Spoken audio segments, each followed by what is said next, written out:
We're here for a round table with the coaches this time around. We've got RobbaN from FaZe Clan, Moses, the talent / ex-coach. Yeah, one of these is not like the other. And then Blade, the mastermind behind the Na'Vi system. And the thing I wanted to start off with this discussion with is how you view coaching and how you approach coaching initially when you're coming into a team. Well, for me, it started 2016. When I got into FaZe, I was very surprised, first of all, because of the communication was so different from what I was used to. When I played myself, we had, 5 Swedes. We were famous for having like really good and solid comms. Yeah. It was the biggest struggle, I would say, to focus on the communication to make it okay. I don't think as an international team, you can have like the same communication as 5 players from the same country. So I'm satisfied with having our communication to be okay. So that was my first task to focus on. Moses, you're on the NA side of things, which there's a lot of communication, a lot of talking. Yeah, there is. And I think, too, not just the in-game communication, but the communication out of the game. I think, especially in my situation, was probably the harder part, was making sure ideas were kind of flowing between players and they were communicating properly. And when coming to me with the problem, making sure that they're actually communicating with each other about the same problem as well. And that was kind of one of the bigger challenges in terms of communication. But yeah, that side of things sometimes is rough to get everyone on the same page in that sense. And for you, Blade, there's a more unique system style that you've got in place for coaching with Na'Vi, right? You mean when I started? I don't know, it was more like natural for me because I was like a in-game leader who was actually at the same coaching because we didn't have a coach. Yeah. So I was trying to take control of our evolution process over everything. So I just transited like the same, but more focused on the coach role from behind. And I already knew what kind of things teams lack nowadays, that time. So I wanted to implement some stuff here and there, some fundamentals, of course, but I still think that even now, a lot of teams lack a lot of stuff, and it's not like in big sport. It's not like that because maybe players are not ready yet for that, for that tough work all the time. So I think there's a huge potential for this.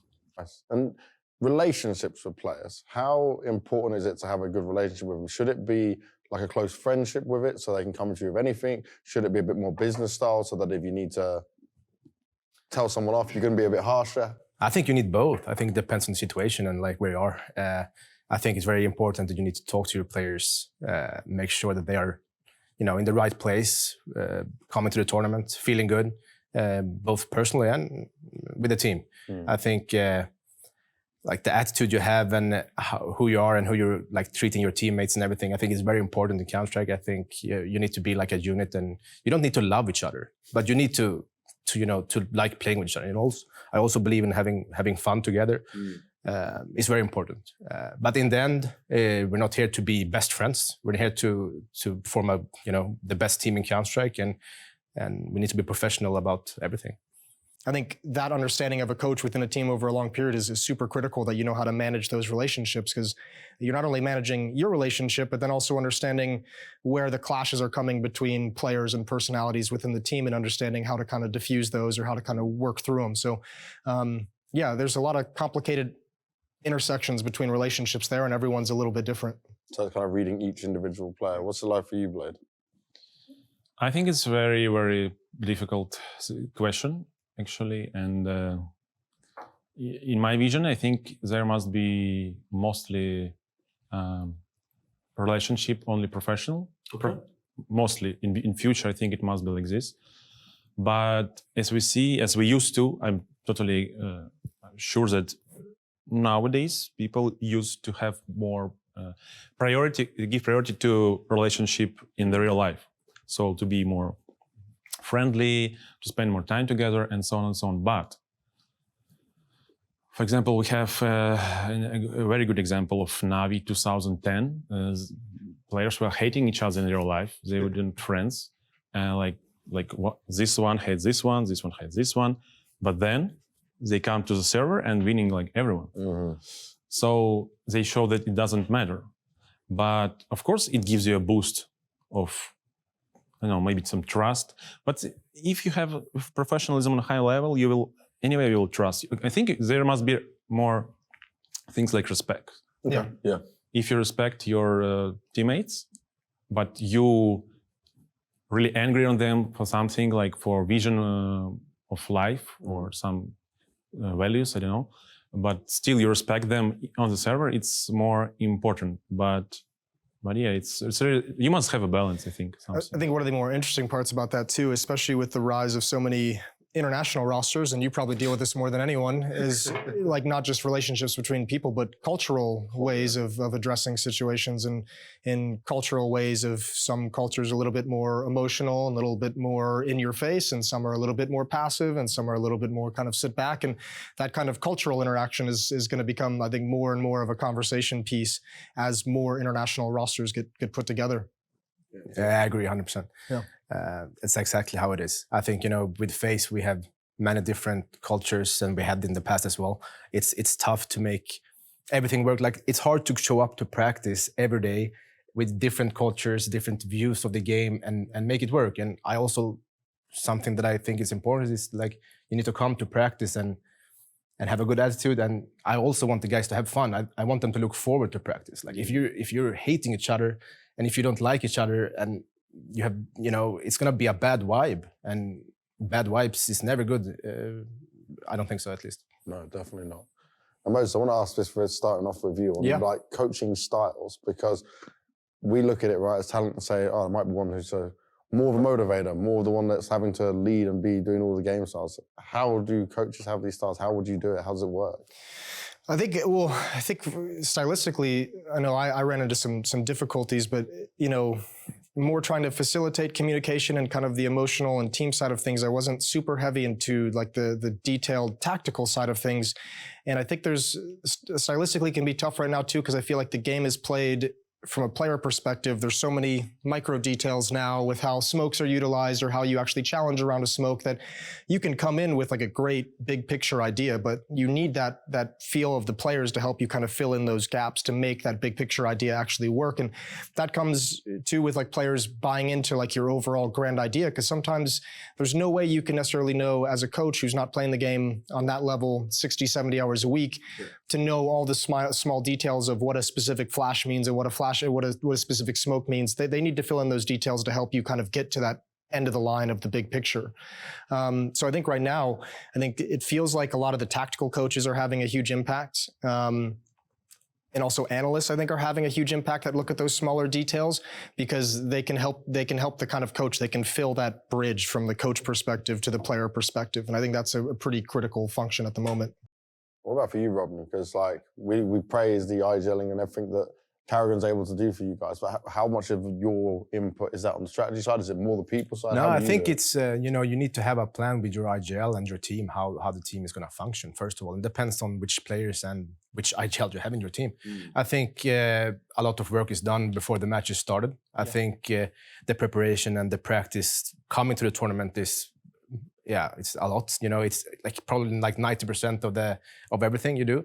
And with that, coaches, analysts, whatever you have in your team that's going to help you is going to be very important for your team.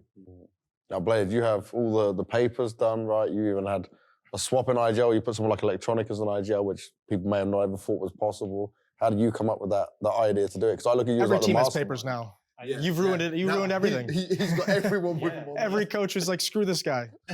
I used to see like people with papers, more and more like interesting what is there on these papers, on those papers. I think you must rely mostly on system, not on one person. Okay. Because if something happens and he will go to another team, for example, or I don't know, he'll retire. Something strange can happen anyway. So you must not rely only on one person. Better to rely on system. So that was we were trying to build from the beginning. And I even had a problem with Gambit before, that we didn't have any IGL. So they invited me, and anyone from players, nobody wanted to be IGL. No one ever does. I said, okay, let's play without IGL then. And we were trying to create a system where people like just imagine football. I think they know from the beginning, like when they start to play, and in the moment they know what to do. They know just the game. They know understand how to react, and they have a game plan. So, in my understanding there was a chance to do this. All the same, like you play defaults, you make entries, you make exchanges, and then you try to communicate. So I think that experience showed me that you can rely on system, because we're winning without IGL. Some teams that are with IGLs and strong, like tier 3, tier 2. So it was a good experience for me, and I think you must rely on system, not on IGL. With IGL, I think it's more about only his vision. Mm-hmm. And if you have somebody strong and experienced, like Kerrigan, for example, in that case, you can give him like carte blanche and rely on him, like, okay, at this moment, we do like this. But I think in future, it's not, how to say, like workable. It's not... Because if you lose him, you lose everything. Yes. Mm. In your opinions, and I'll start with you, RobbaN, who do you view as like the greatest coach of all time? Damn. Say yourself. Nah, I would go with probably with Sonic. It's a guy that I used to compete against myself. He's been at the top at 1.6. He's 4 majors, and he made it work. Made Astralis in the system. Yeah, played really good CS. So I would go with Sonic. Yeah. Yeah, I think Zonic's a good pick. Obviously, with his accolades and what he managed to do with Astralis. I think, I wouldn't put him as the best, but someone who probably deserves an honorable mention in my mind is Zeus from the old Luminosity, to help them come up, and then going over to Liquid and taking them from like a top 15 team to a top 3 team in 2018. I would put probably you up there as well as a coach that I think does very good work. I think this year, especially watching the transition from Boomich to Electronic and how seamless it was, and even though you're saying issues popped up, that's not an easy change to make, losing such an impactful player like Electronic to the in-game leader role, and make it feel seamless that quickly and still be competitive. So there's a lot of great coaches out there, but I mean, the championships and the majors kind of speak for themselves. I think Gabi deserves some recognition. Yeah. I think tactically his innovations, even if he doesn't have all the accolades in the resume, but we're lucky in Counter-Strike to have coaches that are very good, but I think Zonic and Blade are up there at the top. Maybe Janko.